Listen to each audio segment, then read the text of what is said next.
নমস্কাৰ, মই উপস্থিত আছো আজি এখন এনেকুৱা ঠাইত আপোনালোকে হয়তো আচৰিত পাব। অকণমান সময় মোৰ লগত আহক, তাৰপাছত মই এক্সপ্লেইন কৰিম ক'ত কি হৈ আছে কাহিনীটো। ক'ত সোমাই আহিছো আপোনালোকে হয়তো ধৰিব পৰা নাই। এয়া অকণমান সময়ৰ পিছত আপোনালোকক কমপ্লিট কনচেপ্ট মই ক্লিয়াৰ কৰি দিম। প্ৰথমতে তলত এই ষ্ট্ৰাকচাৰবোৰ মই দেখুৱাবলৈ অনুৰোধ জনাইছো। তলৰ ষ্ট্ৰাকচাৰবোৰ এটা এটাকৈ। ইয়াত বিভিন্ন ধৰণৰ আৰ্হি আপোনালোকে দেখিবলৈ পাইছে আৰু এইবিলাক বনাই ইয়াত মানে থৈ দিয়া হৈছে বৰ্তমান। আৰু এইবিলাক ভালকে চাই লওক কি বস্তু কি হয়। আপোনালোকে যিবিলাকে গম পাইছেতো জানিছে, আৰু যিসকলে ধৰিব পৰা নাই মই ভালকে এক্সপ্লেইন কৰি দিম। ভালকে এই গোটেই বস্তুখিনি এবাৰ চাই লওক। এই যে ঠাঁচবিলাক যে পৰি আছে, সেই ঠাঁচখিনি আপোনালোকে এবাৰ চাই লওক। লগতে আৰু এটা বস্তু দেখুৱাই দিওঁ, এয়া এটা ৰলিং মিল, আৰু এই ৰলিং মিলটো বৰ্তমান বন্ধ অৱস্থাত আছে, কমপ্লিট বন্ধ হৈ আছে। গতিকে কিয় বন্ধ হৈ আছে, কি হৈ আছে, কথাখিনি জনাবৰ কাৰণে মই আপোনালোকৰ ওচৰলৈ আহিছো। আৰু এই কথাখিনি দৃষ্টিগোচৰ হোৱাটো অতি দৰকাৰী এই মুহূৰ্তত। এইবিলাকো কিছুমান ষ্ট্ৰাকচাৰ আপোনালোকে দেখিবলৈ পাইছে। অকণমান পাছত আপোনালোকক মই খুব ভালকে কথাখিনি কৈ আছো, অলপমান অপেক্ষা কৰক আৰু মোৰ লগত বলক কিছুমান ঠাইলৈ আহক। নমস্কাৰ, এই যে কৈছিলো কিছুমান জাগাত লৈ যাম বুলি, আহক মোৰ লগত। আমি উপস্থিত হৈছো সৰ্থেবাৰীত, আৰু সৰ্থেবাৰীত বৰ্তমান কিবা এটা অকণমান মানে এটা দুৰ্যোগ চলি আছে, দুৰ্যোগ। এই দুৰ্যোগটোৰ কাৰণে ইয়াত আহিব লগা হ'ল।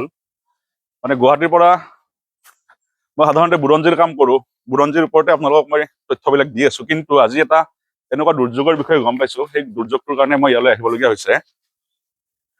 মানে বহুত মানুহৰ পেটত গাঁঠি মাৰিব লগা অৱস্থা আজিৰ তাৰিখত।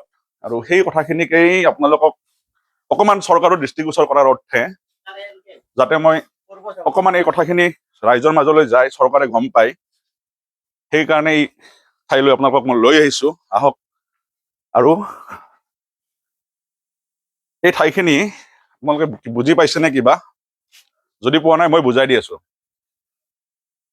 যেতিয়াই বিয়া সবাহ উৎসৱ আপোনালোকক লগা হয় কাঁহৰ বাচন বৰ্তন, যিকোনো এখন অন্নপ্ৰাশনৰ পৰা আৰম্ভ কৰি যিকোনো এটা অনুষ্ঠানত যে কাঁহৰ বাচন বৰ্তন লাগে, এই সৰ্থেবাৰীৰ পৰা সেই বাচনবিলাকৰ গোটেই মানে ক'বলৈ গ'লে অসমটো অসমে, নৰ্থ ইষ্ট, ভূটান, নেপাল, মানে বিভিন্ন দেশলৈ যায় এই প্ৰডাক্টবিলাক ইয়াৰ পৰা। ইয়াতেই বহি আমাৰ যিবিলাক কহাৰ বুলি কয় শিল্পীসকলে, ইয়াতে সেই সপোন দেখে, সেই কাঠ কাটি আপোনালোকৰ মাজলৈ সমগ্ৰ বিশ্ব দৰবাৰলৈ বস্তুবিলাক এই ঠাইৰ পৰা তেওঁলোকে উলিয়াই দিয়ে। কিন্তু অতি দুৰ্ভাগ্যজনক কথা, অলপ আগতে মই আপোনালোকক দেখুৱাইছিলো, যিবিলাক ঠাঁচ মই দেখুৱাইছো সেই ঠাঁচবিলাক হ'ল কিছুমান কাঁহীৰ, কিছুমান বানবাতিৰ, কিছুমান কাঁহৰ বাতিৰ সেই ঠাঁচবিলাক। তাত সেইটো হ'ল ৰলিং মিল। এই সময়খিনি দুপৰীয়াৰ সময়ত সেই ৰলিং মিল এই মুহূৰ্তত মানে ৰজন জনাই থাকিব লাগে, কিন্তু আজি সেই ৰলিং মিল বন্ধ হৈ পৰি আছে। এই ঠাইত আপুনি কহাৰৰ মানে সকলো সময়তে শব্দ শুনি থাকিব লাগে, কিন্তু এই মুহূৰ্তত যদি আপুনি চাই, ইয়াত আজি সেইবিলাক একোৱেই নাই। আমাৰ মাজত এই ব্যৱসায়ৰ লগত জড়িত এগৰাকী ব্যক্তি আছে, মই তেওঁৰ মুখেৰে এক লাইন খালি মই শুনিম যে আপোনালোকে বৰ্তমান কি অসুবিধাত পৰি আছে। আমি স্যাৰ বহুত অসুবিধা। তাৰমানে আমাৰ মাহক 2 মাহ 3 মাহ হল আমি কাম কৰবাই পৰা নাই এতিয়ালৈকে। তাৰমানে কাহৰ দাম বাঢ়ি আছে, কিবা বাঢ়ি আছে। আমি মাহাজনে কাহটো নিদিয়ে আমাক।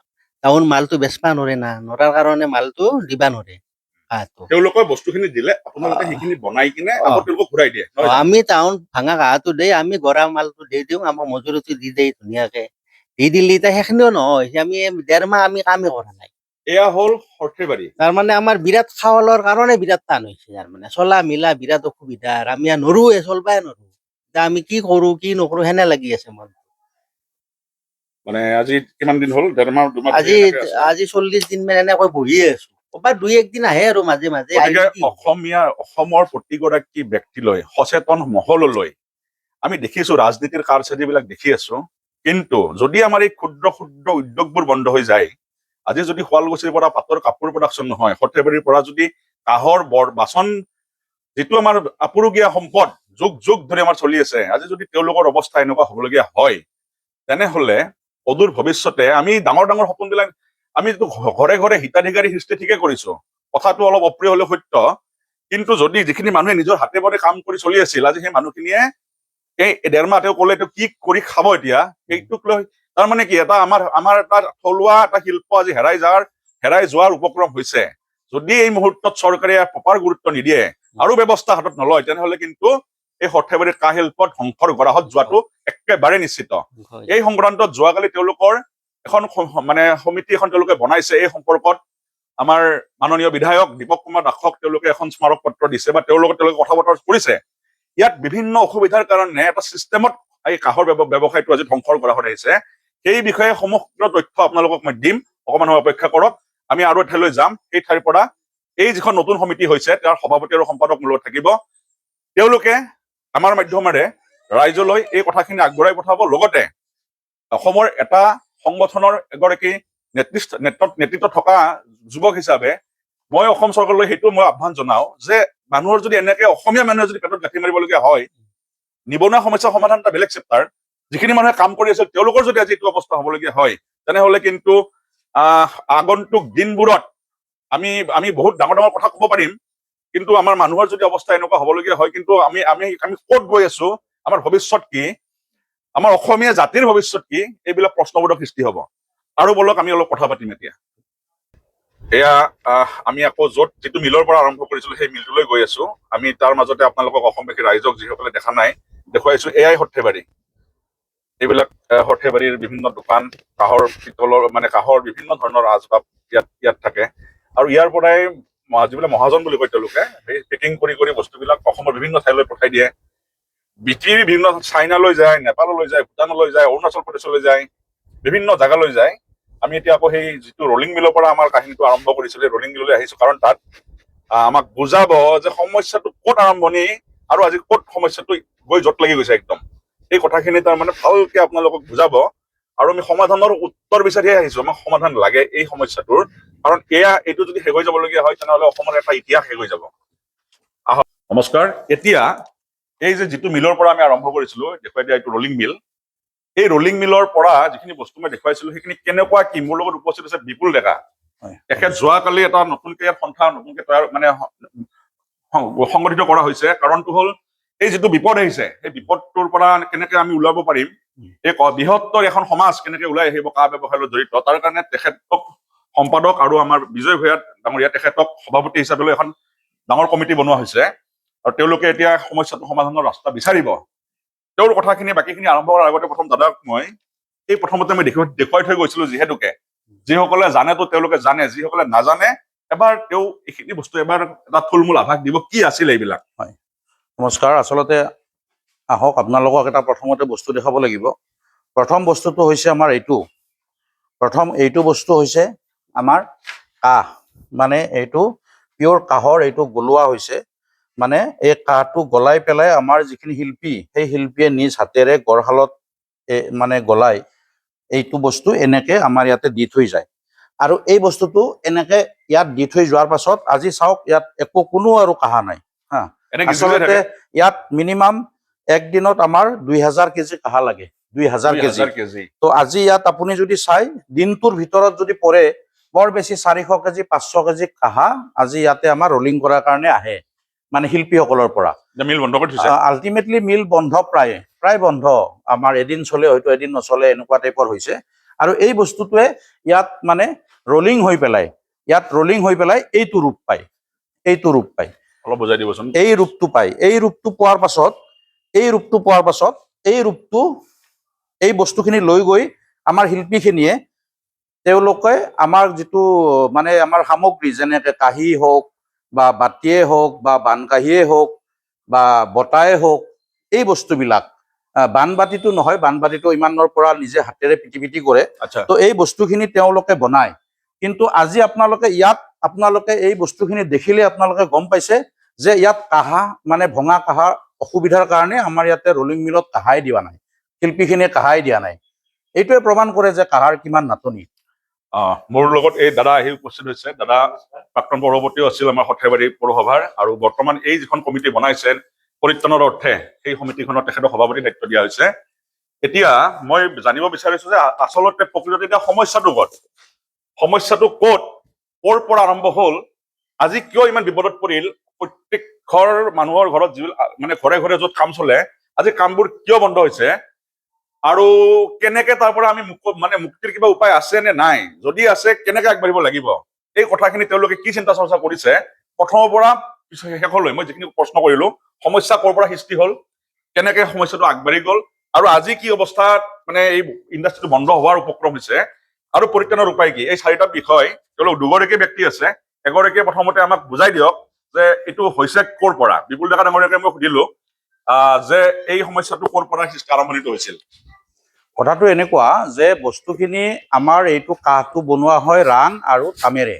তো আমাৰ যিটো এতিয়া মধ্যপ্ৰাচ্যত যুদ্ধৰ পৰিপ্ৰেক্ষিতত আমাৰ ৰাং আৰু তামৰ দামটো মানে বাঢ়ি গৈছে, দিনক দিনে বাঢ়ি গৈছে। এইটো মানে 7 মাহ, আজি 6-7 মাহৰ ভিতৰত মোটামুটি 800 টকা 1000 টকালৈকে বাঢ়ি গৈছে। তো বাঢ়ি যোৱাৰ ফলত ভঙা কাঠৰ দামটোতো বাঢ়ি গ'ল, বহুত বাঢ়ি গ'ল। তাৰে উপৰঞ্চিও আমাৰ এতিয়া GSTৰ মানে এটা মানে মাধমাৰ পৰিছে। মানে আমাৰ যিখিনি এই নতুন সামগ্ৰী ইয়াত বনোৱা হয়, বনোৱাৰ পিছত যিখিনি আমি ব্যৱসায়ীখিনি আমি মালটো আমাৰ অসমৰ বিভিন্ন জেগালৈকে চুকে কোণে আমি পঠাওঁ, বেপাৰীৰ জৰিয়তে হওক বা আমি গাড়ীতে পঠাওঁ বা নিজে কোনোবাই লৈ যায়, সেই বস্তুখিনি লৈ যোৱাত আমাৰ বাধাৰ সন্মুখীন হৈছোঁ। কাৰণ ৰাস্তাত আমাক ধৰে, আমাক GST বিল বিচাৰে, কিবা বিচাৰে। এইবিলাক আমাৰ আচলতে এইটো ট্ৰেডিশ্যনেলি আমাৰ আজি অতীজৰে পৰা আজি 70 বছৰ 80 বছৰ ধৰি আজি চলি আছিল এনেকে। কিন্তু আজি এই বস্তুটো হোৱাৰ কাৰণে আমাৰ ব্যৱসায়ীখিনি আজি মাল পঠাব পৰা নাই, বা মানে দামৰ কাৰণেতো হৈছেই, তাৰে ওপৰত যদি GST লগাই দিয়ে আৰু 300 টকা বা 400 টকা বাঢ়ি যায়, তো বাঢ়ি গ'লেতো আৰু বস্তুটোৰ বিক্ৰী আৰু ক'ত হ'ব।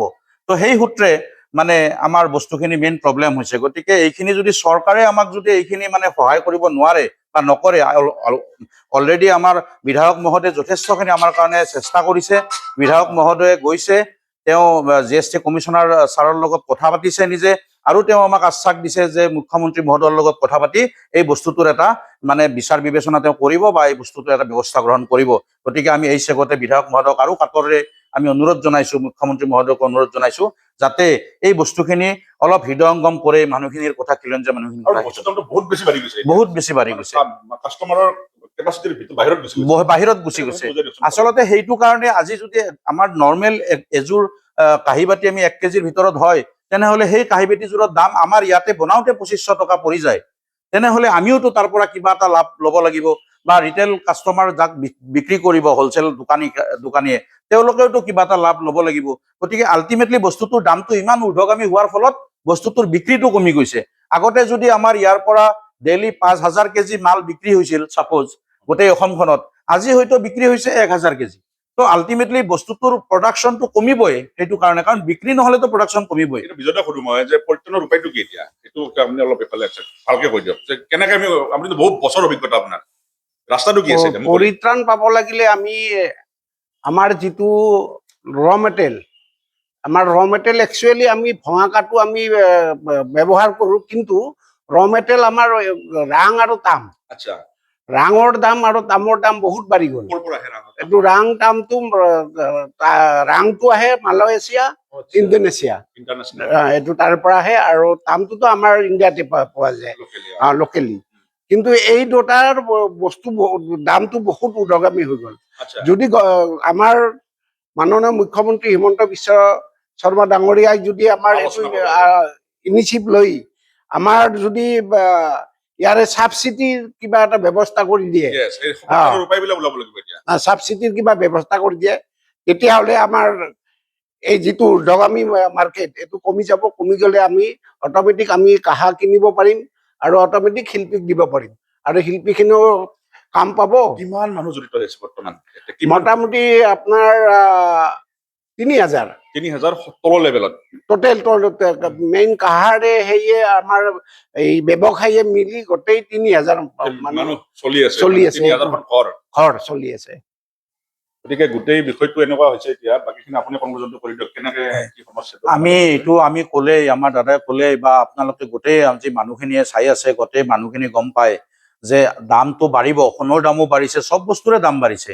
কিন্তু আমাৰ এই শিল্পীখিনি এতিয়া কি কৰিব? আমাৰ প্ৰধান চিন্তা হ'ব লাগে যে আমি ব্যৱসায় কৰোঁ, আমি কিবা কৰিম, আমি কিবাকে ভাতমুঠি হয়তো খাম, কিন্তু সেই শিল্পীখিনি আজি 2000-3000 যে শিল্পী, সেই শিল্পীখিনি আজি কি কৰিব? আমি সেইটোক লৈ আমি তেওঁলোকৰ ফেমিলি, গোটেই ফেমিলি, আজি মিনিমাম ইয়াত 300খন মানে শাল আছে, 300-400খন শাল আছে, মানে 300-400টা মানে ফেমিলি, আজি কি কৰিব তেওঁলোকে? কাঁহৰ শাল, তো সেই শালখিনিক লৈ আমি চিন্তিত, আৰু সেইখিনিক লৈ আমাৰ মুখ্যমন্ত্ৰী মহোদয় বা আমাৰ মাননীয় বিধায়ক মহোদয়ক আমি জনাইছো। গতিকে তেওঁলোকে এতিয়া কি ব্যৱস্থা লয় সেইটো আমাৰ হাতত নাই। আমি ব্যৱসায়ী হিচাপে আমি যিমানখিনি কৰিব পাৰো, সেই সূত্ৰে আমাৰ কালি এখন মিটিং হৈছিলে সাধাৰণ সভা আৰু আমাৰ ব্যৱসায় সন্থাৰ, আৰু তাতে আমি এইবিলাক কথা কৈছো। আজি কিছুমান নকল সামগ্ৰী আছে, সেই নকল সামগ্ৰীবিলাকো কেনেকে মানে বন্ধ নোহোৱা কৰিব কৰিব পাৰি। যেনেকে GI টেগটো আমি বাৰে বাৰে কৈ আছো মুখ্যমন্ত্ৰী মহোদয়ক, আজি আকৌ মই আপোনাৰ জৰিয়তে মই মানে জনাব বিচাৰিছো যে যিটো GI টেগ, যিটো আমাৰ GI টেগ এইটো আহিছিলে, সেইটো এতিয়ালৈকে ইমপ্লিমেণ্ট হোৱা নাই। কিয় হোৱা নাই আমি বুজি পোৱা নাই, সেইটো আমাৰ কাৰণে অবুজ সাঁথৰ হৈ আছে এতিয়াও। সেই বস্তুটো আমাক লাগু কৰিব লাগে, তেতিয়াহে এইটো বস্তুৰ এই নকল সামগ্ৰীৰ প্ৰভাৱটো এইটো নোহোৱা হ'ব। গতিকে এতিয়া মানে সামগ্ৰিকভাৱে গোটেই কথাটো কনক্লুজনটো আমি এইটোৱে কৰো যে বৰ্তমান এটা অনুষ্ঠান, এটা বৃহৎ অনুষ্ঠান সংকটৰ গৰাহত, আৰু এই সংকটৰ পৰা চিৰকালৰ কাৰণে মানে শিল্পটোক বিদায় দিম, নে তাক আমি আমাৰ যিটো অসমীয়াৰ যিটো এটা স্বাভিমান, সেই স্বাভিমানেৰে আঁকোৱালি ধৰি আমি তাক আকৌ ৰিভাইভ কৰিম। এই গোটেই বিষয়টো মাননীয় মুখ্যমন্ত্ৰী মহোদয় বা সংশ্লিষ্ট বিষয়ববীয়াসকল আৰু ভাৰত চৰকাৰৰ ওপৰতো যথেষ্ট পৰিমাণে মানে জড়িত হৈ আছে। এই মেছেজটো অকণমান পঠাওক, যাতে আমাৰ মানুহখিনি বাচি যায়। যিমান পাৰে এইটো শ্বেয়াৰ কৰিব, যাতে মানুহখিনিৰ মুখত এটা হাঁহি আহিব পাৰে, এই শিল্পটো যাতে আৰু ঠন ধৰি উঠে, আৰু যাতে এই শিল্পটো আকৌ আগৰ নিচিনাকে প্ৰত্যেকৰ ঘৰে ঘৰে মানে শুৱালকুছিত যেনেকে শালৰ শব্দ, সৰ্থেবাৰীত আহিলে সদায় কাঁহৰ শব্দ, আকৌ যাতে আগৰ নিচিনা ঠন ধৰি উঠে, তাৰে কামনা কৰিলো। আপোনালোকলৈ ধন্যবাদ।